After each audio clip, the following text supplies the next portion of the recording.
Hello friends, welcome to Faris home food. இன்றைக்கி நம்ம வீடியோவில் கத்திரிக்காய் பச்சடி தான் எப்படி செய்யலான்னு பார்க்க போகிறோம். எந்த வீட்டு விசேஷ ஃபங்க்ஷனில் பிரியாணி போட்டாலும் சரி, ஹோட்டலுக்கு போனாலும் சரி, கண்டிப்பாக வெங்காய சம்பளம் கத்திரிக்காய் பச்சடி இருக்கும் தானே. அந்த கத்திரிக்காய் பச்சடியை நம்ம வீட்டிலேயே கல்யாணி வீட்டு ஸ்டைலில் நல்ல எண்ணெய் மிதக்க கத்திரிக்காய் பச்சடி எப்படி செய்யலான்னு பார்த்துலாமா? வாங்க வீடியோக்குள்ளே போகலாம். வீடியோக்குள்ளே போகிறதுக்கு முன்னாடி நம்மளுடைய சேனல் ஃபேரிஸ் ஹோம் ஃபுட் சேனலில் சப்ஸ்கிரைப் பண்ணாதவங்க சப்ஸ்கிரைப் பண்ணிக்கோங்க. தேங்க்யூ. கத்திரிக்காய் பச்சடி பண்ணுறதுக்கு நான் இன்றைக்கி இங்கே 400 கிராம்ஸ் கத்திரிக்காய் எடுத்து வச்சுருக்கேன். நல்லா 2-3 தடவை நல்லா வாஷ் பண்ணி எடுத்துக்கோங்க. வாஷ் பண்ணி எடுத்துருக்க கத்திரிக்காவை நல்லா மேலே இருக்கிற இந்த காம்பை கட் பண்ணிக்கோங்க. ஃபுல்லாக கட் பண்ணி எடுத்துடாமல் இந்த மாதிரி முழுசாகவே 4ஆக கட் பண்ணி எடுத்துக்கோங்க. இந்த மாதிரி இருக்கட்டும். இப்போ எல்லா கத்திரிக்காயும் இந்த மாதிரி கட் பண்ணி எடுத்து வச்சுக்கோங்க. அடுத்து நல்லா ஒரு சின்ன ஆரஞ்சு சைஸில் புளியை நல்லா தண்ணி ஊற்றி ஊற வச்சு கரைச்சி எடுத்துக்கோங்க. திக்காக கரைச்சி எடுத்துக்கோங்க. அவ்வளோதான். இப்போ கரைச்சி இது ஒரு பக்கம் எடுத்து வச்சுக்கோங்க. அடுத்து ஒரு மிக்ஸி ஜாரில் 1 கப் அளவுக்கு வறுத்த வேர்க்கடலை போட்டுக்கோங்க. அதாவது 4 டீஸ்பூன் போட்டுக்கோங்க. அடுத்து 1/2 கப் அளவுக்கு வறுத்த எள்ளு போட்டுக்கோங்க. அதாவது 2 டீஸ்பூன் எள்ளு போட்டுக்கலாம். போட்டுட்டு கொஞ்சமாக தேவையான அளவுக்கு தண்ணி ஊற்றிட்டு நல்லா நைஸாக அரைச்சிட்டு வந்துடுங்க. இந்த மாதிரி நல்லா நைஸாக திக்காக அரைச்சி எடுத்துக்கோங்க. இப்போ இது ஒரு பக்கம் இருக்கட்டும். அடுத்து பேன் வச்சுக்கோங்க. நல்லெண்ணெய் 100லேருந்து 150 ml நல்லெண்ணெய் ஊற்றிக்கோங்க. நல்லெண்ணெய் தான் நல்லா இந்த கத்திரிக்காய்க்கு டேஸ்ட்டாக இருக்கும். இல்லைன்னா உங்கள் வீட்டில் இருக்கிற சமையல் எண்ணெய் ஊற்றிக்கலாம். 1 டீஸ்பூன் மிளகு, 1/2 டீஸ்பூன் ஜீரகம், 1/2 டீஸ்பூன் கடுகு, 1/4 டீஸ்பூன் வெந்தயம்.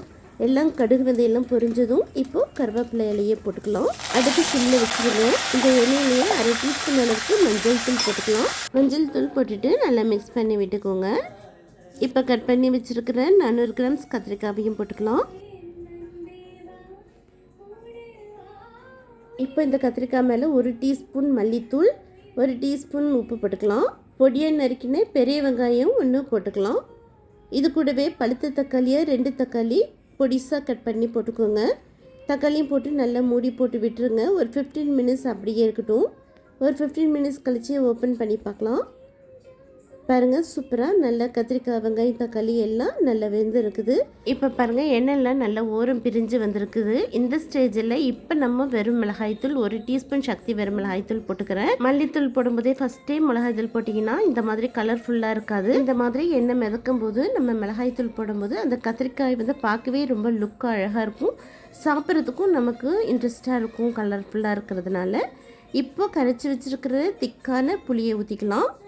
புளியை ஊற்றிட்டு நல்லா மிக்ஸ் பண்ணி விட்டுக்கோங்க.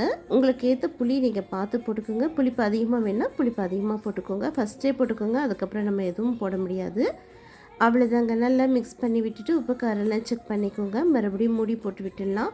ஒரு 5 மினிட்ஸ் அப்படியே இருக்கட்டும். 5 மினிட்ஸ் கழிச்சு ஓப்பன் பண்ணி பார்க்கலாம். வாவ், பாருங்கள், சூப்பராக எண்ணெய் மிதக்க கத்திரிக்காய் மிதந்துட்டுருக்கு. ஒருவேளை உங்களுக்கு வேர்க்கடலை எள்ளு பிடிக்கல அப்படின்னா நீங்கள் இப்போவே ஸ்டவ் ஆஃப் பண்ணிவிட்டு இப்போவே நீங்கள் இந்த பிரியாணிக்கு எடுத்து தொட்டு சாப்பிட்டுக்கலாம். இந்த மாதிரி சாப்பிட்டாலும் சூப்பராக தான் இருக்கும். அதெல்லாம் பிரச்சனை இல்லை. எனக்கு வேர்க்கடலை எள்ளு பிடிக்கும் அப்படின்னா வறுத்து அரைச்ச எள்ளு வேர்க்கடலை பேஸ்ட்டு போட்டுக்கலாம். வேர்க்கடலையும் எள்ளும் போட்டால் தான் அந்த கல்யாண ஸ்டைல் டேஸ்ட்டு கிடைக்கும். ஜாரில் கொஞ்சமாக தண்ணி ஊற்றி அலசி அந்த தண்ணியை ஊற்றிக்கலாம். அவ்வளோதாங்க. ரொம்ப தண்ணி அதிகமாக ஊற்றக்கூடாது. மிக்ஸ் பண்ணி விட்டுக்கோங்க.